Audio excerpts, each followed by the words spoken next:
জেলা কমিটির এই লাবুর আব্বার নাম কি? আমি এরপরে বিএনপি মূল দলের থানা কমিটির সদস্য। বর্তমান আমি বাগেরহাট জেলা তাঁতি দলের সদস্য। আমার কাছে 10 লক্ষ টাকা চাই, আমার কাছে বলে কত দিয়ে তুই টাকা চাঁদা দিয়ে না দিলে তুই কত দিয়ে চলে যাবি দোকানপাট ছাড়িয়ে। খায়রুজ্জামান লাবু, লম্বা লাবু। বাবার এখন নাম আইসে আমার মারতে, কালকে আসছে আমার কাছে। বাবার নাম কি? বাবার নাম আমি বলতে পারবো না। আমি দীর্ঘদিন এখানে ব্যবসা করি। আমার কথা সবাই জানে, আমি জাতীয়তাবাদী দলের সাথে আমি 2011 সালে শেষের দিকে রাজনীতিতে যোগদান করি বিদেশ থেকে আইসা। আমি দীর্ঘ 10 বছর সৌদি আরব থাকার পরে দেশে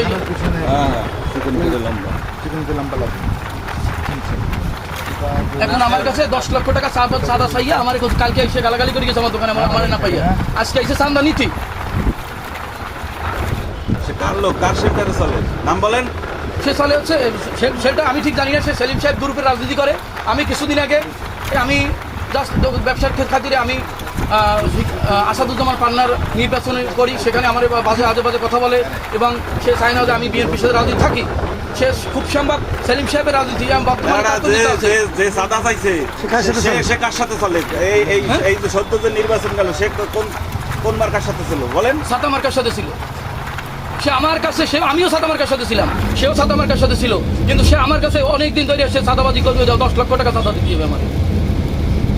কি বলে সাদা? ওই তো আমি আওয়ামী লীগ করছি, আমি দীর্ঘদিন নাকি আওয়ামী লীগ করছি, আওয়ামী লীগ করার কারণে আমার ধরে সাদা দিতে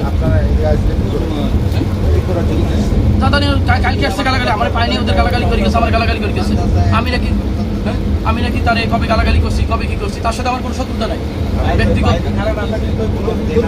না, তার সাথে আমার কোনো দেনা পাওনা নাই। না, সেও আমি কিন্তু সে আমার আওয়ামী লীগ বানাইছে। আমার একটা ভাই আওয়ামী লীগ, হ্যাঁ আমার বড় ভাই।